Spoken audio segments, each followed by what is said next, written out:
The massive Vexnar warship materialized over Manhattan without warning, casting an unnatural shadow that plunged Midtown into premature twilight. Traffic halted. Pedestrians froze mid-stride, necks craned upward at the impossible object that defied human architecture, all gleaming angles and surfaces that seemed to bend light around them. Dr. Eliza Chen was presenting quantum entanglement research at Columbia University when the room darkened. "That's not scheduled maintenance," she muttered, moving to the window with the others. The sight stole her breath. A structure larger than the island itself, hovering in silent violation of physics. 17 minutes later, emergency protocols activated worldwide. Military jets scrambled and were disabled without firing a shot, falling from the sky like dead insects. Global communications remained intact. The visitors seemingly wanted humanity to witness what came next. President Harlow addressed the nation with hands that trembled despite her military background. "We face an unprecedented moment in human history. We ask for calm as we establish communication with the vessel over New York." The UN Security Council convened in record time.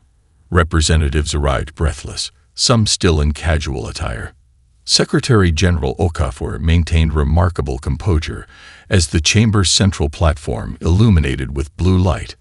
Ambassador Zorthel appeared in the materializing beam, 9 feet tall with iridescent scales covering 4 arms. Its elongated head housed 3 primary eyes and clusters of smaller sensory organs. When it spoke, the sound bypassed the air entirely, manifesting directly in the minds of those present. The sensation caused immediate discomfort, several delegates clutching their ears as trickles of blood appeared. "Your species has been observed and found. Adequate," the alien announced, the mental voice carrying unnatural harmonics. "The Galactic Conclave requires your world as a Category 7 resource planet." Translator systems struggled to interpret the alien language's complex quantum modulations. Terms emerged with terrible clarity. Earth would surrender 40% of all resources, minerals, water, biological matter, and accept conclave guidance over human civilization. The Chinese representative, Lin Wei, rose despite protocol. "With respect, these terms are unacceptable. Humanity is suffering." Zorthal's upper arms made a dismissive gesture. A holographic display materialized, showing Beijing from above. The ambassador's digit traced a circle around the city. "Observe." 23 million citizens collapsed simultaneously, visible even from orbit as lights dimmed. Vehicles stopped, a ripple of darkness spreading across the metropolis. "They will awaken when compliance is assured," Zorthal stated matter-of-factly. "No permanent damage has been inflicted." This demonstration was merciful. The Security Council sat in horrified silence. "You have 1 standard lunar cycle to prepare your populations for transition. Resource extraction begins immediately thereafter." The ambassador's 3 eyes blinked in unsynchronized sequence. "Resistance is inadvisable." As Zorthal's form dissolved, planetary defense systems detected 47 massive vessels entering the solar system, each architecturally distinct, representing different conclave species. Their weapons signatures registered across electromagnetic and quantum spectrums, capabilities clearly designed for planetary bombardment. In the emptied Security Council chamber, Secretary General Okafor activated a classified communication channel. "Implement Broken Arrow protocols," she ordered, voice steady despite the circumstances, "and get me Dr. Chen from Columbia. Her quantum research just became our most valuable asset." Across Earth, military forces mobilized while civilians received carefully worded announcements. Global markets collapsed. Religious leaders called for prayer. Underground bunker sales skyrocketed. Humanity had 1 month to decide: submit to alien domination or find a way to resist vastly superior technology. Most believed the choice was merely symbolic. How could mankind possibly stand against beings who could disable entire cities with a gesture? In her laboratory, Eliza Chen reviewed the quantum fluctuation data recorded during the alien arrival. Something in the patterns triggered recognition. a connection to her research that shouldn't be possible. "That's odd," she whispered, almost as if they're using quantum shields calibrated for non-human perception. The secure facility beneath Lake Geneva hummed with activity. 3 days after first contact, world leaders gathered in the subterranean command center, faces drawn from lack of sleep and mounting dread. Holographic displays showed conclave ships positioning themselves in strategic orbits, while Beijing's population remained unconscious, a brutal reminder of alien power. Dr. Eliza Chen stood before them, dark circles under her eyes betraying her exhaustion. "I've analyzed the quantum signatures from the Vexnar technology," she began, flicking her hand across a neural interface. Brain scans materialized in the air, rotating slowly. "And I've made a discovery that changes everything." "We need weapons, Dr. Chen," Russia's defense minister interrupted. "Not academic observations." Chen's expression remained steady. "This is a weapon." She expanded the neural imaging. "Human brains process quantum information differently than any other known species. We've always assumed it was background noise in our neural patterns, but it's actually a form of perception." The assembled leaders exchanged skeptical glances. "Show them." Chen nodded to her assistant. A side door opened. Colonel Marcus Wade entered, a decorated Special Forces commander with a reputation for unorthodox tactics. He wore a simple blindfold and carried no visible technology. "We've reconstructed the quantum field patterns from the Vexnar shield systems," Chen explained as technicians activated a series of emitters around the room. "These generate identical frequencies." The emitters produced no visible effect, yet Wade navigated through them with impossible precision, avoiding invisible barriers that the sensors showed as solid quantum fields. When a field unexpectedly shifted position, Wade adjusted his course before the change even completed. "He's anticipating the fluctuations," Chen said. "Not reacting to them, anticipating them." "How?" demanded the British Prime Minister. "Human brains evolved to subconsciously process quantum probabilities. We've been studying this as a curious neurological phenomenon for years, but when exposed to conclave technology," Chen displayed a simulation of alien shield harmonics alongside human brain activity. "The patterns align. Where they see randomness, we perceive patterns." The implications dawned on the room. Secretary General Okafor leaned forward. "You're saying we can predict their technology's behavior?" "Better." Chen smiled tightly. "We can exploit its vulnerabilities. Their entire military advantage relies on quantum-shifted shields and weapons. To them, these fluctuations appear random and unpredictable.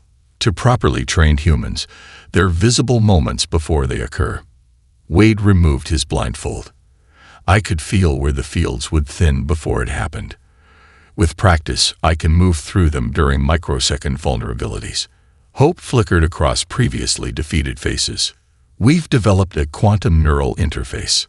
Chen activated a hologram of a sleek helmet. "It amplifies our natural ability, allowing operators to perceive quantum states with conscious precision."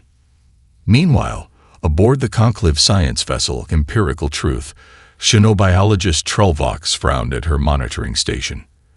The slender, blue-skinned alien adjusted her sensory appendages and recalibrated her equipment. Anomalous neural activity detected in human population centers, she noted in the research log. Variance exceeds baseline by 17.3%, requesting authorization for deeper scan protocols. Her supervisor, senior researcher Kazvor, dismissed the finding with a flick of his primary manipulator. "Irrelevant. Their neural architecture is primitive, merely biochemical, not quantum integrated like evolved species. Flag it for routine investigation after resource extraction begins." Trulvox's inner eyelids flickered in the equivalent of a frown. Something about the human brain patterns intrigued her. They shouldn't show quantum resonance at all, yet the readings suggested otherwise. She discreetly copied the data to her personal research archive. "As you wish, senior researcher," she replied, while programming a more focused scan of human research facilities. One location in particular, a subterranean complex near a body of water called Geneva, showed particularly interesting activity. Back in the underground facility, Chen activated a global secure channel. "Commence Operation Blindside," she ordered. "We have 27 days to train every compatible operator we can find." Humanity had found its edge, an evolutionary quirk that the mighty Conclave had overlooked entirely. The converted submarine base beneath the South Pacific atoll looked like any other military installation from the surface, a necessity when Conclave scanners regularly swept Earth's oceans. 60 meters below, it transformed into humanity's last hope. Colonel Wade moved through the training chamber where 200 soldiers from 17 nations practiced with QNI helmets. The devices resembled streamlined motorcycle helmets with iridescent neural connectors that interfaced directly with the occipital and parietal lobes. Again, Wade commanded as a soldier failed to navigate through a simulated Vexnar security barrier. "Don't try to see it. Feel the probability waves. The fluctuation comes before the visual confirmation." The soldier adjusted her helmet and tried again. This time, she slipped through the barrier precisely as it destabilized for 3.7 microseconds, a window impossible to detect without quantum perception. "Better," Wade nodded. "But in the field, you'll only get one chance." In Geneva, Secretary General Okafor prepared for her third meeting with Ambassador Zorthal. Her staff applied specialized makeup to hide her exhaustion and nanoscale scramblers to mask her vitals. Appearing weak before the Conclave representative would be disastrous. "Remember," Dr. Chen's voice came through Okafor's subdermal communicator. "The Vexnar interpret direct eye contact as challenge, but peripheral eye movement as deception. Keep your gaze centered on his middle eye." "Understood," Okafor murmured, straightening as the ambassador materialized. "Your preparations progress inadequately," Zorthal stated without preamble. "Resource extraction teams require more extensive landing zones than you have provided." Okafor smiled diplomatically. "We're adapting as quickly as possible, Ambassador. Our infrastructure wasn't designed for your magnificent technology." The flattery was calculated. Vexnar psychology responded positively to acknowledgement of superiority, perhaps a slight extension. "Impossible," Zorthal interrupted. "The Conclave timetable is fixed." However, the alien paused, its sensory organs pulsing. "Your personal efficiency has been noted. You may serve as regional administrator after transition. Your survival would be guaranteed." "I'm honored." Okafor lied smoothly while transmitting the coded phrase confirming the Vexnar were indeed planning complete population control rather than mere resource extraction. On the Conclave science vessel, Trelvox isolated herself in her personal laboratory. Her unauthorized scan of human brain activity had yielded fascinating results. She compared the data against the Conclave's comprehensive xenobiology database and found nothing comparable in any subject species. "Impossible," she whispered, mandibles clicking in agitation. Her instruments detected quantum entanglement patterns within human neural pathways, patterns that shouldn't exist in primitive biological systems. A notification flashed on her terminal. Senior researcher Kazvor was requesting her presence for a review of the Geneva anomaly. Had they discovered her unauthorized research? Trelvox quickly encrypted her findings and embedded them in routine geological survey data. In Argentina's Tierra del Fuego region, a Conclave scout ship detected unusual energy signatures from what appeared to be an abandoned mining facility. The installation had been converted into one of Operation Blindside's training centers, and a QNI calibration test had momentarily spiked above detection thresholds. Dr. Chen received the emergency alert in her mobile command center. "Conclave ship approaching Patagonia facility," the operator reported. 7 minutes to visual confirmation. "Evacuation impossible," Chen realized. 53 QNI operators and critical equipment would be discovered. "Contact Colonel Wade. Implement volcano protocol." 3 minutes later, the dormant Navarro caldera erupted in a spectacular but precisely controlled geothermal display. The scout ship diverted to investigate the natural phenomenon. its sensors recalibrated for geological rather than technological signatures. The Patagonia facility powered down completely, its personnel lying in induced comas that mimicked the electromagnetic signature of local wildlife. When the scout ship resumed its original search pattern, it found nothing but an abandoned mine filled with indigenous rodents. In orbit, Supreme Overlord Drakax reviewed Ambassador Zorthal's reports with growing suspicion. The humans were complying too smoothly in some areas, too chaotically in others. The pattern suggested deliberate misdirection rather than genuine cooperation. "Accelerate deployment timeline," he commanded. "Resource extraction begins in 7 days, not 27. The countdown to confrontation had just lost 2/3 of its remaining time. General Viktor Kostov entered the Zurich safe house with measured steps, his expression unreadable. The Swiss location had been chosen for its neutrality, both political and electronic. No surveillance, human or alien, could penetrate its specialized shielding. "The accelerated timeline changes everything," Dr. Chen insisted, gesturing to the holographic projections. "We need at least 12 more days to reach minimum combat effectiveness with the QNI units." "Which we don't have," Wade countered, his voice tense. 6 days until they begin full invasion." Secretary General Okafor studied General Kostov carefully. The Russian's uncharacteristic silence troubled her. "Victor, your Arctic training facilities are essential. What's your status?" Instead of answering, Kostov drew his sidearm. "This has gone far enough." Quantum dampening fields activated, neutralizing the hidden QNI prototypes in the room. 4 soldiers entered, weapons trained on the leadership of Operation Blindside. "What are you doing?" Chen demanded, rising to her feet. "Saving what can be saved," Kostov replied flatly. "I've negotiated terms with Ambassador Zorthal. Russia receives preferential treatment in the new order. 20% of our population preserved as administrators and laborers." Wade lunged forward but stopped as a laser sight centered on his chest. "You're condemning billions to death. Better some survive than none." Kostov gestured to his men. "Secure them for transport to the Vexnar." 2 hours later, Ambassador Zorthal addressed a global broadcast, the transmission overriding all communication channels worldwide. Behind him stood General Kostov, face impassive. "Attempts at resistance have been discovered and neutralized," the alien announced. "Your Operation Blindside was inadequate." The camera panned to show Secretary General Okafor kneeling in restraints. "Consequence must be demonstrated." The execution was swift and broadcast to every screen on Earth. Public morale collapsed instantly. Riots erupted in major cities, while others fell into stunned silence. Conclave ships descended on key military installations worldwide. Precision strikes eliminated defense capabilities with surgical efficiency. The South Pacific submarine base, Lake Geneva facility, and 17 other Operation Blindside locations were reduced to molten craters.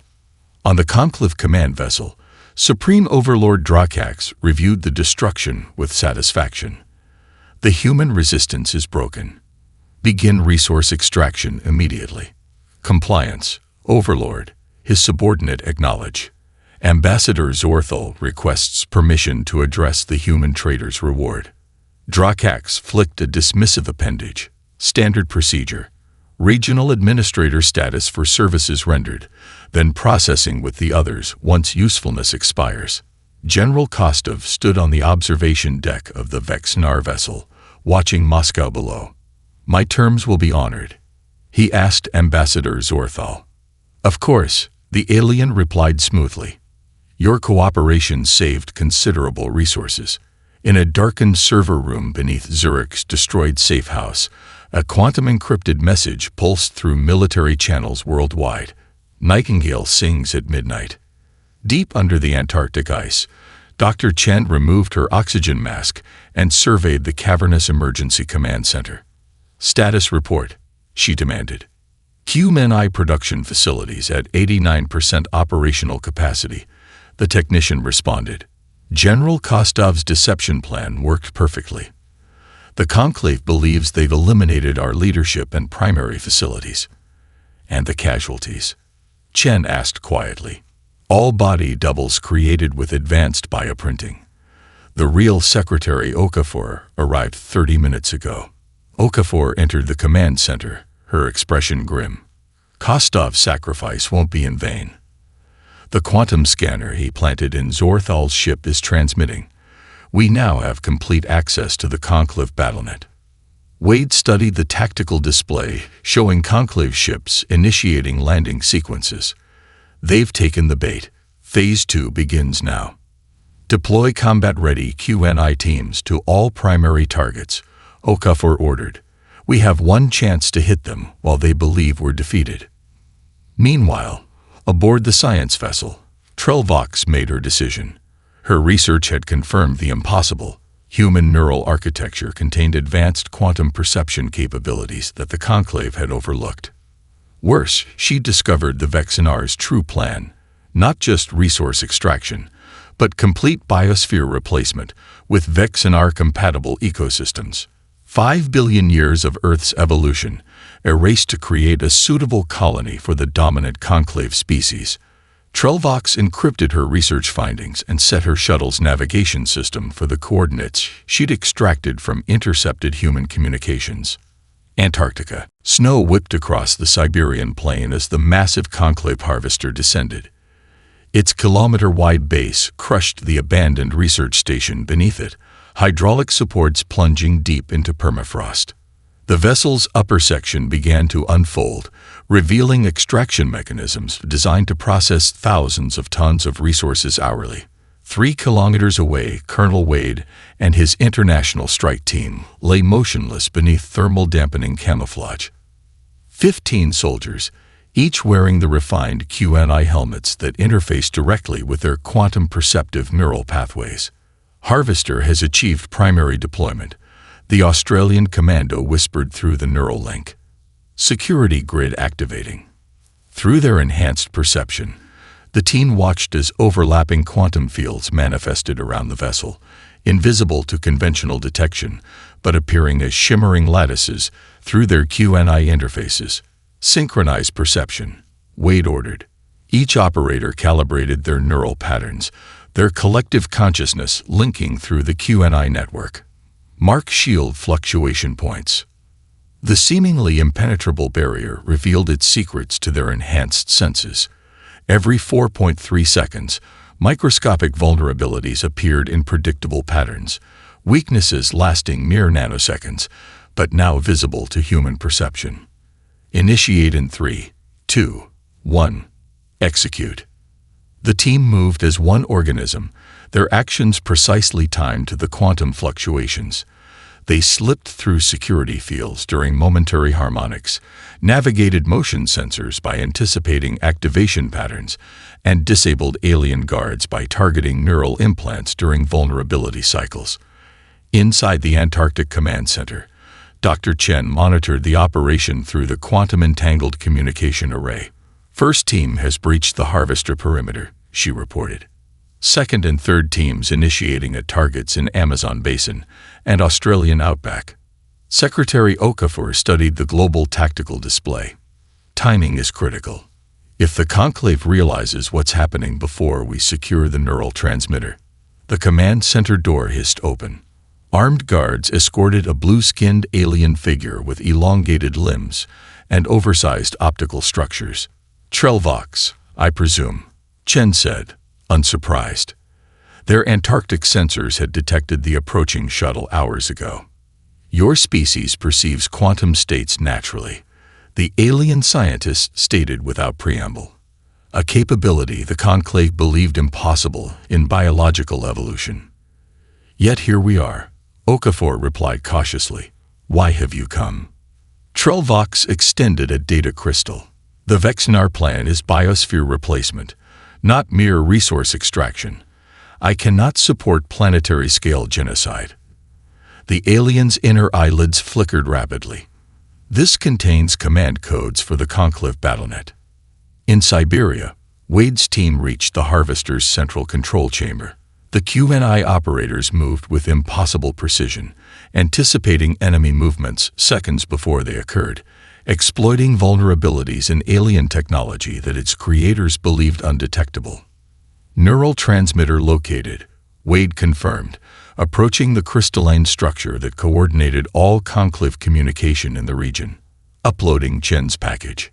The quantum virus infiltrated the transmitter, using fractalized coding that mimicked natural quantum noise. Within seconds, it propagated through the conclave battlenet, targeting the neural implants all conclave species relied upon. On command ships worldwide, alien officers suddenly received overwhelming sensory input, their neural interfaces transmitting impossible data loads that overloaded cognitive functions. The effect lasted only 90 seconds, but it was enough. By the time Supreme Overlord Drakax regained full sensory capability, 17 harvesters had been compromised, their command systems locked and transmission arrays reproposed. Impossible, he raged, mandibles clicking violently. How could primitives penetrate quantum shielding? The answer came as a transmission broadcast simultaneously from all captured harvesters. Dr. Chen's face appearing on conclave displays throughout the fleet. You overlooked something fundamental about humans, she stated calmly. We don't just observe quantum states, we perceive probability itself. Drakax's response was immediate and devastating. Commence planetary sterilization. No survivors. Massive energy weapons powered up across the conclave fleet. The first strikes targeted Earth's largest population centers: New York, Shanghai, Cairo, Mexico City, Lagos. Billions died in the initial bombardment, infrastructure collapsed, and firestorms spread across continents. But the counterattack had already succeeded in its true objective.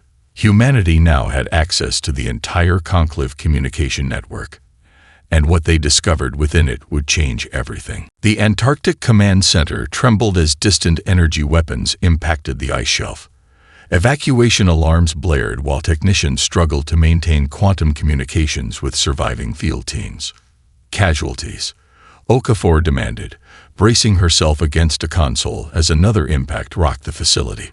3 billion confirmed dead, the monitoring officer reported, voice hollow. Major population centers worldwide destroyed. Conclave bombardment continuing.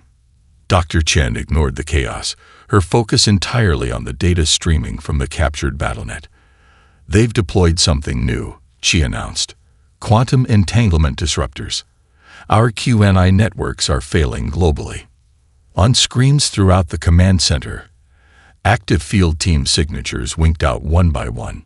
Without functioning QNI systems, human operators lost their advantage against conclave technology. All teams, fall back to secondary positions, Wade ordered over emergency channels from his location in Siberia. Conventional weapons only. Avoid direct engagement. Trelvok studied the conclave tactical displays, mandibles clicking in agitation. The Vexnar have deployed forbidden technology. Quantum disruptors violate conclave protocols. They're destabilizing your entire region of space-time. Can you counter it? Okafor asked. Impossible, the alien scientist replied. The disruption affects fundamental quantum fields. Chen suddenly straightened. Not impossible. Different. She turned to the communications officer. Connect me to Brisbane Bunker 6. The Queensland facility appeared on screen, showing a cavernous underground chamber filled with children. Each wore a simplified version of the QNI headset. Sophia, Chen addressed a 12-year-old girl with intense eyes and prematurely serious expression. The quantum field has shifted. Adult operators can't adapt quickly enough, but developing neural pathways might. The girl nodded, understanding immediately. Our brains are still forming quantum connections. We're not locked into patterns yet. Exactly. I'm sending the new frequency data. See if you can perceive through the disruption. Sophia closed her eyes, the other children following her lead. Long seconds passed as they attuned their developing minds to the altered quantum state. It's different, Sophia finally said, like looking through moving water instead of clear glass. But I can see it. Her eyes opened, now containing a strange iridescence. I can see everything. Chen's face showed the first genuine hope since the bombardment began. Upload Sophia's neural pattern to all remaining QAI systems. Recalibrate adult operators using her framework. In his temporary command post, Wade received the updated quantum patterns. The painful recalibration process felt like ice water flooding his neural pathways, but when it cleared, his perception expanded dramatically. The Vexnar disruption field became visible as complex geometric distortions that he could now navigate. All surviving teams, implement pattern Sophia, he ordered. We're back in the game. Across Earth, the remaining QNI operators, barely 20% of the original force, recalibrated to the new quantum state. Their effectiveness returned, now enhanced by the more adaptable neural patterns pioneered by the children. Aboard his command vessel, Supreme Overlord Drakax received disturbing reports. Human resistance teams had somehow adapted to the quantum disruptors. Worse, they were now targeting previously undetectable power nodes within Conclave ships. Impossible, he hissed, watching as another vessel reported critical systems failure. No species adapts to quantum shifts this rapidly. His science officer trembled. The human neural architecture is evolving in response to our technology. Their children appear to be the catalyst. Drakax's inner membranes pulsed with rage. Prepare the world killer. The Conclave protocols no longer apply. As the massive weapon began charging, data continued streaming into Antarctic Command from the captured battlenet. Chen discovered a heavily encrypted file labeled Earth Anomaly, classified Omega. When she finally broke the encryption, the contents confirmed what the Vexnar had kept hidden from other Conclave species. Long-range scans had detected something ancient and powerful buried deep beneath Antarctic ice, directly beneath their command center, something the Conclave feared more than any other force in the galaxy. The massive ice-drilling vehicle carved through the Antarctic shelf at unprecedented speed, its quantum-enhanced boring mechanism glowing blue against the ancient frozen layers. Colonel Wade stood in the command cabin alongside Dr. Chen and a visibly anxious Trelvox. 3 kilometers down, the operator announced, "Whatever's down there, we're approaching it fast." On the surface above, the remaining QNI-enhanced forces fought a desperate holding action against Conclave landing parties. The aliens had shifted tactics, deploying ground forces to secure the Antarctic region rather than bombarding it. Clear evidence they feared damaging whatever lay beneath. The Conclave records are fragmentary, Trelvox explained, manipulating holographic data extracted from the battlenet. References to the builders appear repeatedly, along with warnings about their technology. The builders, Okafor asked over the comlink from the temporary command post. An ancient civilization, the alien scientists continued. They fought the early Conclave to a standstill before apparently vanishing. The Vexnar have suppressed this history for millennia. The drilling vehicle shuddered violently, sensors flashing warning signals as they breached a previously undetected void. Massive chamber detected, the operator reported. Artificial structure confirmed. The vehicle's lights illuminated a breathtaking sight, a vast facility extending throughout a hollowed section beneath the ice, its architecture featuring impossible geometries and materials that shimmered with internal light despite being dormant for unknown ages. "It's responding to our presence," Chen whispered, watching as dormant systems throughout the structure began activating sequentially. Symbols appeared on previously blank surfaces, flowing and changing in patterns that inexplicably resonated with human neural architecture. "I can read it," Wade realized, surprised. "Not with my eyes, but," he gestured to his QNI helmet. "Through here, it's like the symbols connect directly to my thoughts." Trelvox stepped back, mandibles vibrating in what appeared to be awe or fear. "This confirms the forbidden histories. The builders didn't vanish. They seeded compatible worlds with modified genetic material, creating successor species." "Are you saying humans are descended from these builders?" Okafor demanded. "Not descended," Chen replied, understanding dawning as she integrated the facility's data with her quantum perception. "Designed. They modified early hominid DNA to develop quantum-sensitive neural pathways. We're carrying their legacy. An evolutionary experiment millions of years in the making. A central platform in the facility illuminated, revealing an intricate device that resembled a crown or helmet of flowing metallic components. The neural key, Trellvox identified. Builder technology responds only to compatible neural patterns. In orbit, Supreme Overlord Drakax monitored the World Killer's charging sequence with grim satisfaction. The weapon would render Earth's biosphere incompatible with all carbon-based life, ending the human threat permanently. Several conclave vessels are breaking formation. His tactical officer reported with concern. On his command display, ships representing the Zotari and Phelan species moved away from the main fleet, followed quickly by vessels from 3 other conclave member civilizations. What is the meaning of this?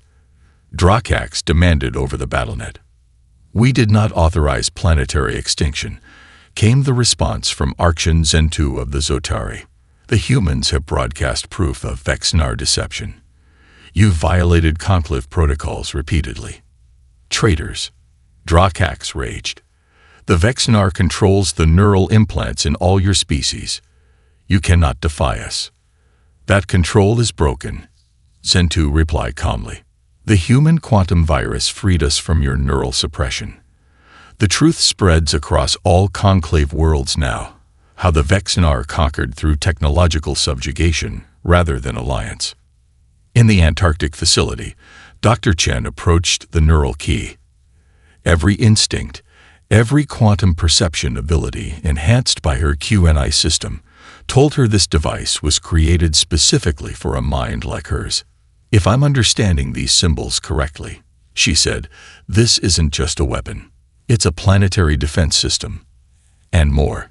It's a quantum consciousness amplifier designed to awaken something dormant in human genetics. The Builder legacy, Wade realized. As Chen lifted the intricate device toward her head, the entire facility pulsed with anticipation. Above, the World Killer weapon completed its charging sequence and prepared to fire.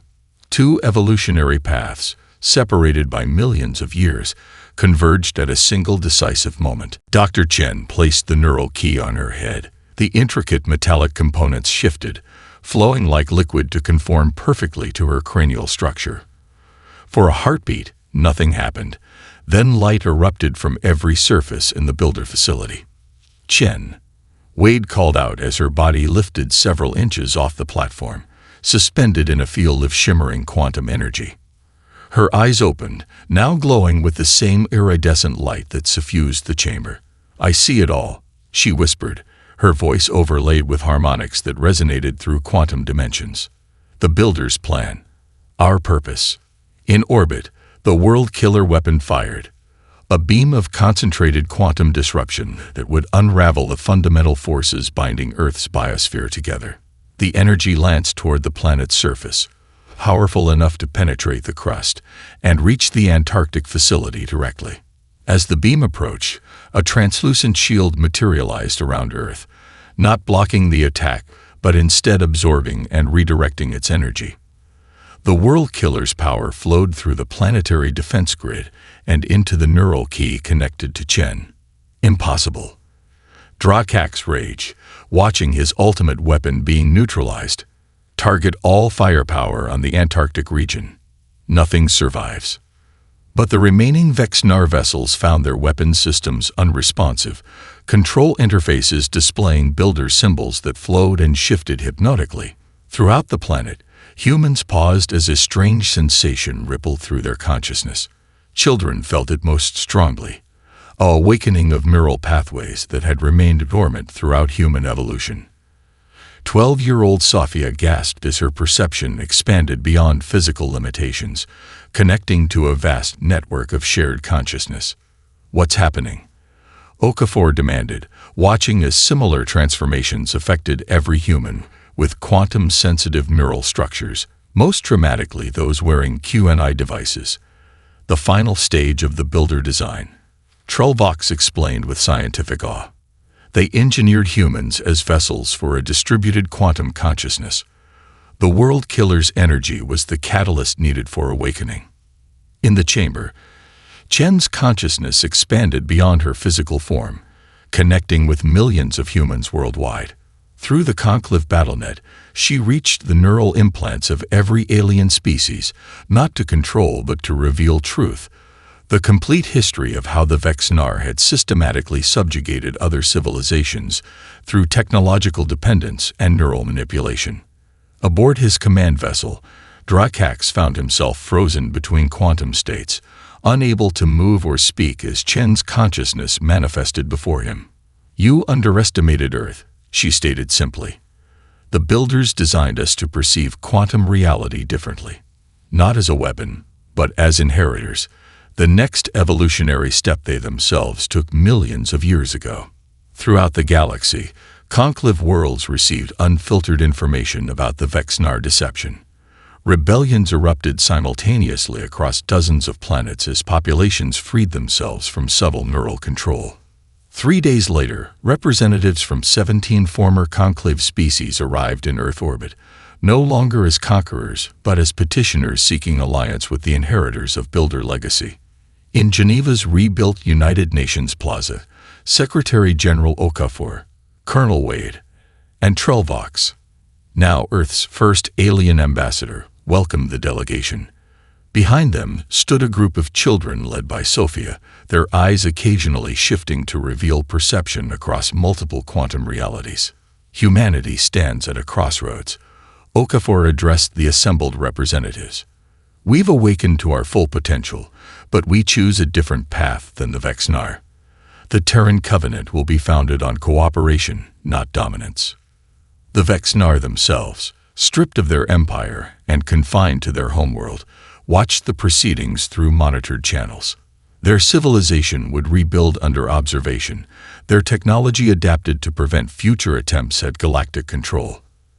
As the new alliance took shape, Dr. Chen, her consciousness now existing primarily in quantum dimensions, appeared occasionally as a shimmering presence, guiding humanity toward its new role in the galaxy. The Builder legacy continued through human ingenuity and compassion rather than conquest. Earth's children looked to the stars with new understanding, their evolved perception allowing insights into universal mysteries that previous generations could barely comprehend. The cosmic powers had indeed underestimated Earth, and that mistake had proven fatal to an empire, but transformative for the galaxy.